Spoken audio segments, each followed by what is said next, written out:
मैत्रेय मुनि विदुर जी से कहते हैं कि वो हिरण्याक्ष जो है ना, ये तो लोभ का प्रतीक है। क्रोध हमें दिखाई देता है, काम हमें दिखता भी है, पर लोभ तो दिखता ही नहीं है, और ये बढ़ता ही जाता है लोभ। जिम प्रति लाभ लोभ अधिकाई, जो जो लाभ बढ़ता है, लाभे न वर्धते लोभ। हिरण्याक्ष का रूप है जिसकी आंखों में सुवर्ण का महत्व है, ये बहुत बढ़ता है। प्रलयंकारी दृश्य उपस्थित है, पृथ्वी डूब चुकी है। ब्रह्मा ने स्वयं मनु से कहा तुम सृष्टि का सृजन करो। बोले सृष्टि करूं कहां, पृथ्वी तो है ही नहीं। इधर हिरण्याक्ष हिरण्यकश्यपु की इतनी प्रतिभा, वैसे प्राचीन भारत में लोग उड़ते भी थे, केवल देवता और प्रतिभावान दैत्य ही नहीं, मानव भी जो साधना संपन्न होते वो उड़ते थे। इसने नाक में दम कर रखा देवताओं की, हिरण्याक्ष ने। ब्रह्मा ने गोविंद से प्रार्थना की। प्रार्थना करना हमारा कर्तव्य है, मांगना हमारा धर्म नहीं है। प्रार्थना के बाद में जो सूत्र बचता है उसका नाम प्रतीक्षा है। हम प्रार्थना बाद में करते हैं, मांगने की लिस्ट प्रस्तुत पहले कर देते हैं, इसलिए प्रार्थना गड़बड़ हो जाती है।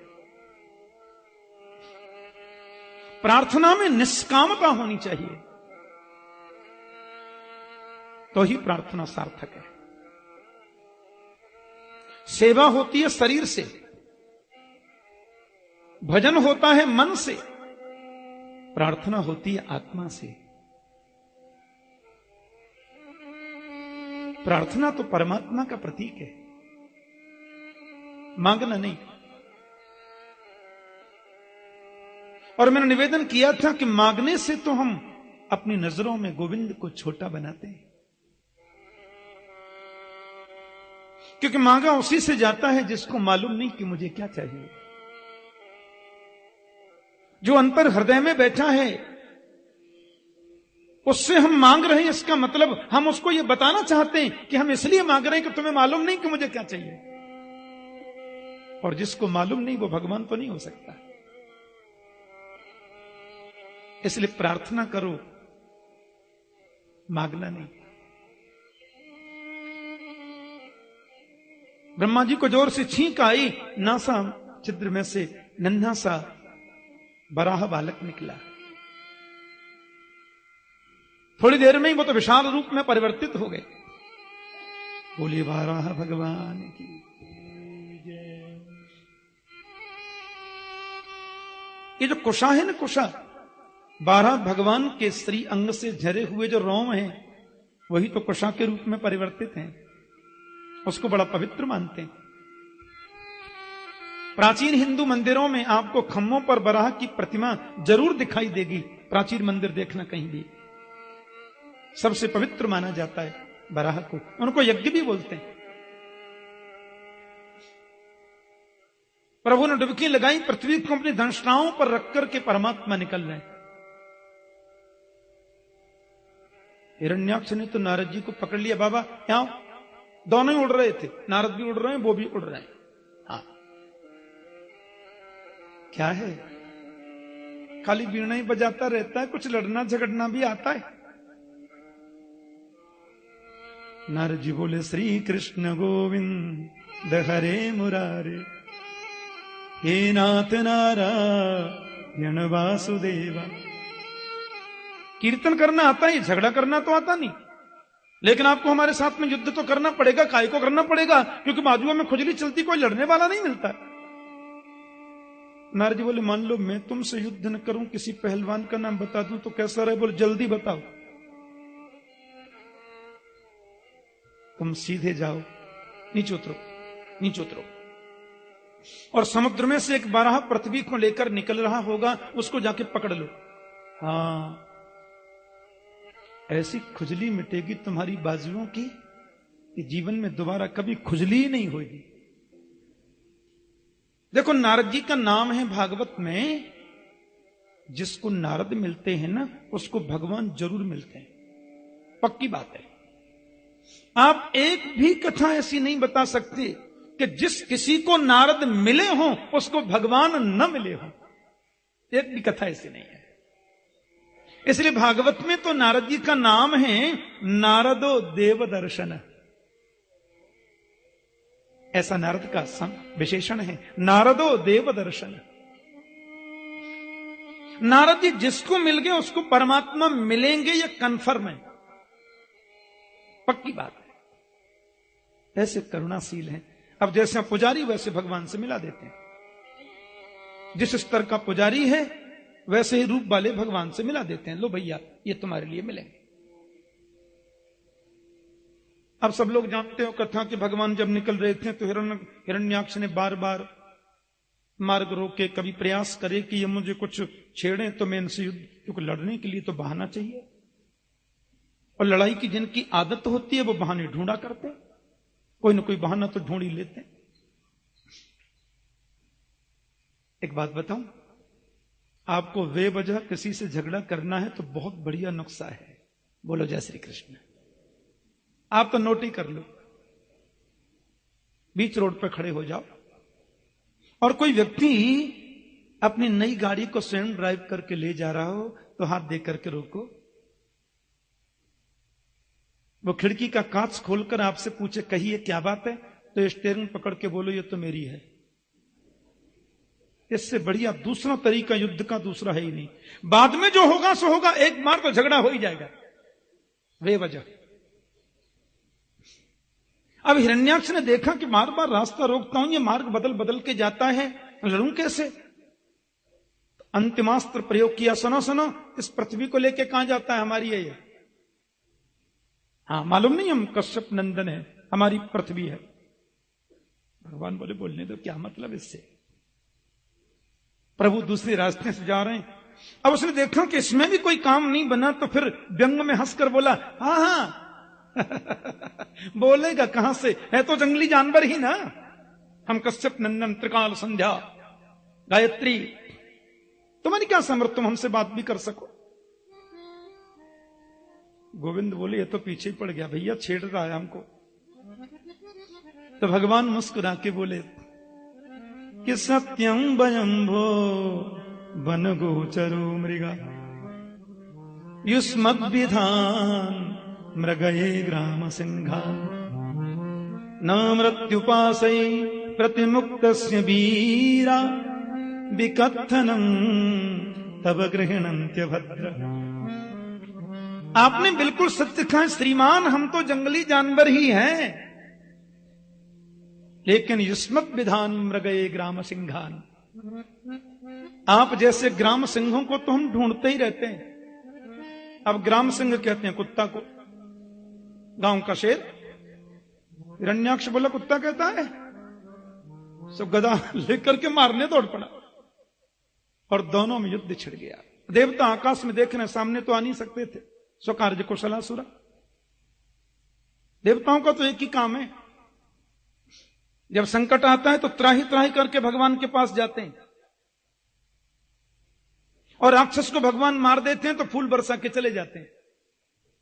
और जब संकट मिट जाता है तो सबसे पहला काम करते हैं भगवान को भूलना। यही काम है देवताओं का, और कोई काम नहीं। ब्रह्मा जी और वरुण जी और यम जी और कुबेर जी और सूरज जी और चंद्र जी और सबरे जी आकाश में खड़े। और कई परिस्थितियां तो ऐसी बनी, भगवान तो नाटक कर रहे हैं, उसको थोड़ा उसका मन बढ़ा रहे हैं। एक बार तो भगवान के हाथ से उसने देखो, कई बार तो शस्त्र गिरा दिया। देवताओं को तो लगा कि ये नहीं छोड़ेगा, ये तो बहुत गड़बड़ आदमी है। अंत में मेरे प्रभु ने देखा, बोले ये बहुत हो गया नाटक। और प्रभु ने देखते देखते उसमें बोलो जय श्री कृष्ण, सिर ही धड़ से अलग होकर नीचे गिर पड़ा। ऐसा तमाचा लगाया कि जितने सो रहे थे सब जग गए। हाँ ऐसा होता है। और माफ करना, भाइयों को सुविधा प्राप्त नहीं है। एक तो मेरा कनेक्शन इधर ज्यादा रहता है, यह सुविधा तो मेरे गोविंद ने महती कृपा करके हमारी बहनों को प्रदान की है। इनको कथा में सोना होता है ना। जय श्री कृष्ण। सो रही हो? मैं कहा नहीं, हम आंख बंद करके ध्यान से सुन रही है, हम कोई ऐसे थोड़ी सुनती हैं। हाँ, देवताओं ने फूलों की वृष्टि करी, जय जयकार किया, चले गए। पुराणांतर में प्रसंग आता है, भगवान उसको लेकर के आ रहे थे ना पृथ्वी को, तो कहते हैं उनको भी अहम हो गया। बिना मेरे इनका भी काम नहीं चलता। थोड़ा समुद्र में क्या डूब गई, बरा बनना पड़ा। प्रभु ने कहा हिरण्याक्ष तो मार दिया, पर इनको जो अहंकार रूपी हिरण्याक्ष ने पकड़ लिया उससे कैसे बचाएं? कहते हैं गोविंद जब वो पृथ्वी को लेकर के पधारे तो बड़ा सुरम्य बगीचा, अद्भुत वृक्षावली,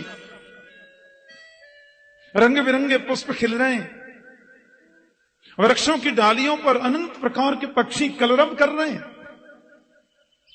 पक्षियों की चहचहाहट सुनकर के पृथ्वी को आश्चर्य हुआ। कहीं राधा नाम की ध्वनि, तो कहीं कोयल बोल रही है, तो किधर मोर बोल रहा है, तो कहीं चिड़िया बोलती हैं। अबे देखकर के पृथ्वी के मन में आश्चर्य हुआ। बोले सब क्या है? गोविंद बोले मेरा वृंदावन। लेकिन मैं तो समुद्र में थी, प्रलयंकारी दृश्य था, बिना मेरे वृंदावन। बोले दुनिया डूबती है, वृंदावन नहीं डूबती। सबका प्रलय होता है, वृंदावन का प्रलय तो होता नहीं। धन धन वृंदावन रजधानी, धर्म कर्म जहां बटत जेवरी, मुक्ति भरे तहां पानी। ऐसा पावन वृंदावन। एक बात आपसे बता दूं, पिकनिक मनाने की भावना से वृंदावन में आओगे तो टूटे फूटे मकान और गंदी गलियों के अलावा तुम्हें कुछ दिखाई देगा नहीं। और भक्ति के चश्मा से वृंदावन को देखने का प्रयास करोगे तो यहां की रज के कण कण में तुम्हें गोविंद का दर्शन होगा। यही वृंदावन का वैशिष्ट्य है। वृंदावन के वृक्ष को मर्म न जाने को, डाल डाल अरुपात पे राधे राधे हो। विचित्र वैशिष्ट्य यहां का। दर्शन किया। उधर स्वयंभू मनु महाराज की 3 पुत्री और 2 पुत्र हैं, आकुति, देवहूति, प्रसूति, प्रियव्रत और तानपाद। ब्रह्मा के एक और पुत्र हैं, कर्दम नाम है उनका। बड़े तपस्वी हैं, बचपन से तपस्या में लीन हैं। लेकिन भगवान चाहते हैं ऋषियों का जीवन गृहस्थ आश्रम में हो, क्योंकि इनके द्वारा उत्पन्न जो संतान है वो समाज को क्रांति दे सकती है, समाज को एक दिशा दे सकती है। वैसे कर्दम के मन में भी लगा कि विवाह होता तो ठीक ही रहता। भगवान ने कहा विवाह कर लो। एक बार तो मना कर दी, अच्छा नहीं है, और विवाह करूंगा आपकी आज्ञा सिरोधार्य। लेकिन प्रश्न यह है कि वो 2-4 माला जपता हूं वो भी छूट जाएगी। मेरे घर पुत्र बनकर आपको स्वयं आना होगा। गोविंद बोले मंजूर है। भगवदाज्ञा सिरोधार्य करके महात्मा स्वयंभू मनु अपनी बेटी देवहूति को लेकर कर्दमाश्रम पधारे। एक साधना होती है, एक साधन होता है। ध्यान से सुनना। साधन संपन्न व्यक्ति को साधना संपन्न के सामने झुकना होता है। संतों के पास में साधना होती है, राजा और धनिकों के पास में साधन होता है। उनकी गाड़ी बोलेगी, बंगला बोलेगा, ऐश्वर्य बोलेगा, साधन बोलेंगे। लेकिन संत के पास में तो साधना होती है, और साधना के सामने जो साधन झुकता है वो साधन शाश्वत बन जाता है। वो साधन व्यक्ति को अहंकार नहीं देता, इसलिए साधन वही श्रेष्ठ है जो साधना के सामने झुके। कर्दम के पास में साधना है, स्वयं मनु तो साधन संपन्न मनुष्यों में प्रथम मानव है।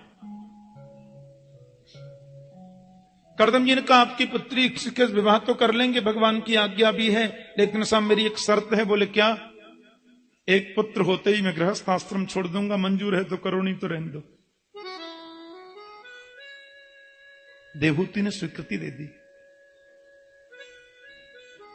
क्योंकि वो जानते हैं कि मेरे घर पुत्र बनकर परमात्मा आने वाले हैं, और एक के अलावा दूसरा चाहूं ही क्यों। विवाह हो गया। एक महान राजा की राजकुमारी, मनोजातः मानव, हम लोग मनु की संतान, इसीलिए तो मानव हैं, आदि मानव है महात्मा मनु। हाँ, उनकी पुत्री ऋषि कर्दम के पास में जब पर्णकुटी में पधारी तो वहां त्याग देखा, उनके मन में प्रसन्नता हुई। ऋषि कर्दम तो समाधि में लीन है, लेकिन वो उनकी निष्काम भाव से सेवा करते हैं, और सेवा करते करते इतना काल व्यतीत हो गया कि महारानी देवहूति के चेहरे पर झुर्रियां पड़ गईं, केस जटा के रूप में परिवर्तित हो गए, बिल्कुल वृद्धा हो गईं। ऋषि कर्दम ने उनकी सेवा को देखा और नेत्रों में आंसू आ गए कि तुष्टोऽहमद्य तव मान विमानदाय शुश्रूषया परमया परया च भक्त्या यो देहि रामयमतीव सुहृत्स्वदेहो नावीक्षित क्षमति दक्षपितुम मदर्थे। बहुत प्रसन्न हो देवी, मान प्राप्त करने के योग्य हैं आप, इतनी श्रद्धा से आपने मेरी सेवा की, बहुत प्रसन्न हूं, क्या चाहिए? बोले आप जैसा तेजस्वी पति जिसको प्राप्त हुआ हो, वो और कुछ क्या चाहेगी? ऋषि कर्दम ने संकल्प शक्ति से पूरा वातावरण ही बदल दिया, सुंदर सरोवर बन गया, अद्भुत भवन बन गया। पत्नी को लेकर के सरोवर में प्रवेश किया तो स्वयं नवयुवक और नवयुवती बन गए। भूषणानि परार्ध्यानि वरीयांसी द्वंति च अन्नम सर्वगुणोपेतम पानम चैवामृतासवम। अनंत प्रकार के आभूषण प्रकट हैं, अनेक दास दासियां प्रकट हो गईं। ये तपस्या का थोड़ा सा नमूना है, और उनका मकान ही विमान है, कामग कामना के अनुसार गमन करता है। एक बात कहूं, ज्यादा ऐश्वर्य बढ़ जाए, इसके बढ़ने पर इसकी संख्या कम होने का खतरा है। इसके बढ़ने पर भी ये कम न हुई तो समझो गोविंद की महती कृपा है। प्यार से बोलो जय श्री कृष्ण। धीरे काय को बोलते, जोर से बोलो ना, जय श्री कृष्ण। ऋषि कर्दम ने सब उत्पन्न किया, बहुत विस्तार से वर्णन है भागवत में उनके ऐश्वर्य का, उनके भवन का। और अब उनकी प्रतिज्ञा तो यह थी कि एक पुत्र होते ही मैं गृहस्थ आश्रम त्याग दूंगा। पुत्र तो एक हुआ नहीं, पुत्रियां हो गईं 9। हाँ, एक बात कहूं, कर्दम महाराज जैसी पुत्री तो परमात्मा सबको दे। क्रांति कर दी पूरे आध्यात्मिक जगत में। और एक बात आपसे बड़ी निसंकोच भाव से कहूं, घर में पुत्र होना जितना हम आवश्यक समझते हैं, पुत्री का होना उससे ज्यादा जरूरी है। और सत्य समझना, कदाचित पुत्र कुपुत्र हो सकता है, पर पुत्री कुपुत्री कभी नहीं होती। पिता की इज्जत का जितना ख्याल बेटी रखती है ना, कभी कभी पुत्र से तो भूल हो जाती है। मैंने सुना है संतों के मुख से, कई पिता ऐसे भी होते हैं जिनका एक ही पुत्र है, भर जवानी में सांप ने डस लिया, बेटा मर गया। इतने कठोर भी पिता होते हैं जो ऐसी परिस्थिति में भी नहीं रोते। ऐसा कठोर पिता भी जब पुत्री का कन्यादान करके उसको विदा करता है तो अपने आंसुओं को रोक नहीं पाता। संसार के जितने संबंध आज तक बने हैं, उन संबंधों में सबसे निर्मल, सबसे उत्तम, सर्वश्रेष्ठ यदि कोई संबंध है तो वह पिता और पुत्री का संबंध है। क्या है बेटा?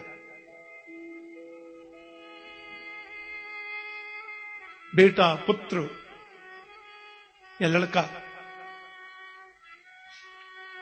लड़का किसको बोलते हैं? लड़का वो होता है जो बात बात में लड़ करके अपना हिस्सा मांगे। हाँ, कितना बनता है?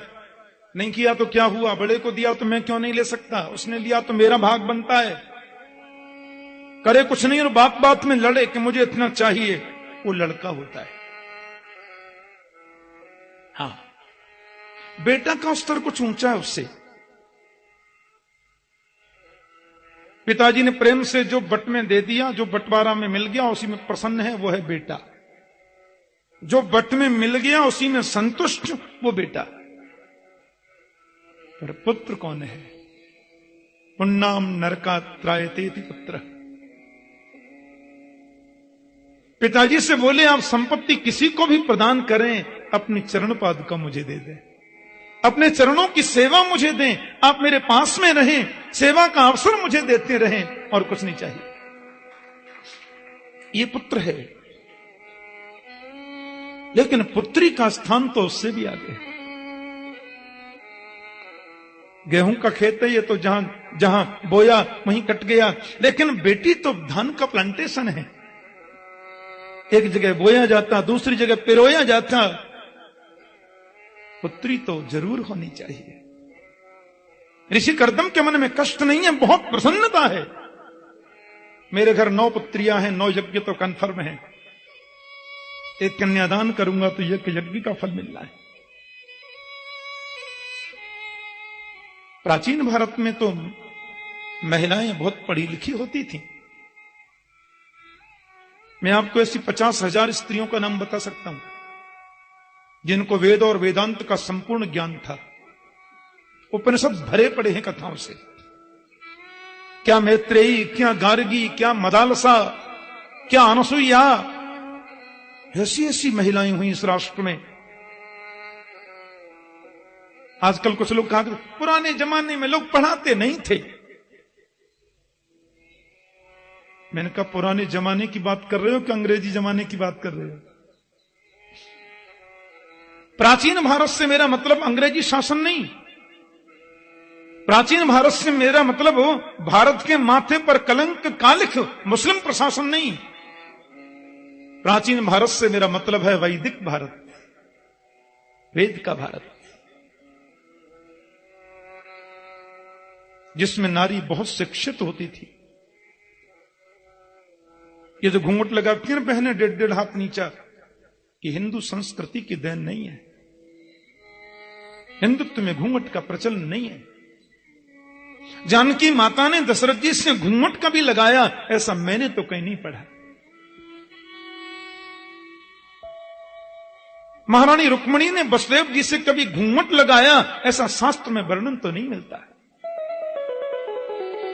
हमारे यहां तो आंखों का संकोच है? ससुर जी आए, जरा नजरें झुका लो, थोड़ा सिर ढक लो, हो गया सम्मान।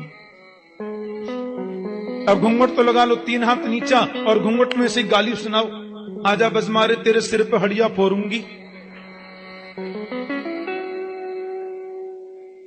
क्या मतलब है इसका? आंखों का संकोच।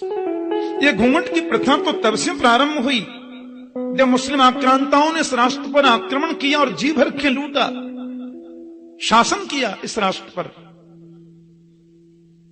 फिर उनकी कुत्सित वृत्ति, उनकी कुदृष्टि कामपूर्ण दृष्टि मेरे भारत की नारियों पर जब पड़ने लगी तो इस राष्ट्र की नारियों ने उन दुष्टों से अपने आप को बचाने के लिए मुंह ढकना प्रारंभ कर दिया और तभी से अशिक्षा का बोलबाला हो गया। तभी से इस राष्ट्र में अशिक्षा बढ़ने लगी। नारी की शिक्षा पर कुठाराघात हुआ। अंग्रेजों ने उसको और पक्का कर दिया मोहर लगा के।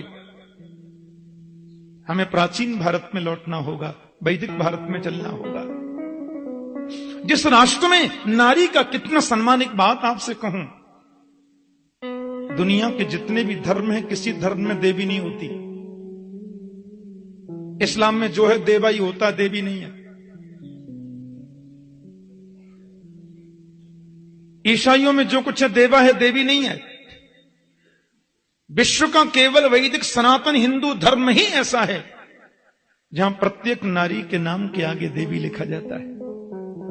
प्रत्येक नारी को देवी की संज्ञा, और गिनना शुरू करोगे तो देवताओं से ज्यादा तुम्हें देवियों के मंदिर इस राष्ट्र में मिलेंगे। हमारे यहां नारी का बहुत सम्मान है। ऋषि कर्दम के मन में प्रसन्नता है कि मेरे घर 9 पुत्रियां ऐसे ऐसे ऋषियों से ब्याही गईं। भागवत में वर्णन आता है। ऋषि कर्दम की ज्येष्ठ पुत्री का नाम है कला। ये ऋषि मरीचि की पत्नी बनी। अनसुईया ऋषि अत्रि की पत्नी बनी। कौन नहीं जानता माता अनसुईया का नाम? ब्रह्मा विष्णु महेश को जिसने छोटे छोटे बालक बना दिया, सब जानते हैं कथा। भगवान राम की गुरुमाता ऋषि वशिष्ठ की पत्नी अरुंधति कर्दम की बेटी है, जिन्होंने नारायण के वक्ष पर पादप प्रहार किया। ऋषि भृगु की पत्नी भी कर्दम की बेटी है। एक से एक विदुषी, एक से एक पंडिता, शास्त्रज्ञ। कर्दम ने कहा, देवी मुझे लगता है बहुत हो गया। गृहस्थ आश्रम का सुख देखा, अब मुझे अध्यात्म चिंतन के लिए पुनः वन प्रस्थान करना चाहिए। माता देवहूति ने कहा, लेकिन आप तो बोलते थे पुत्र होने पे, वो पुत्र तो हुआ ही नहीं। कर्दम को याद आ गई, ओहो प्रभु ने मेरे घर पुत्र बन के आने को बोला था। रुक गई और 10वें संतान के रूप में ऋषि कर्दम के घर भगवान कपिल देव पधारे। बोलिए कपिल देव भगवान की जय। कपिलस तत्व संख्याता भगवान आत्माया। इतना सुंदर भगवान कपिल का स्वरूप है। महाराज कर्दम की बेटियां, परिवारी जन, प्रियजन बड़ी खुशियां मना रहे हैं, आनंद उत्सव हो रहा है। कपिल जी पधारे हैं, परमात्मा आए हैं, खुशी तो होनी थी। लेकिन कर्दम ने तो अपना कमंडल उठाया, वन को चल दिए। जो वचन दिया उसका पालन करना है। वे तो चले गए वन को। आहा, बोले अब इनका तुम लालन पालन करो, मैं इनका चिंतन एकांत में करूंगा। ध्यान से सुनना।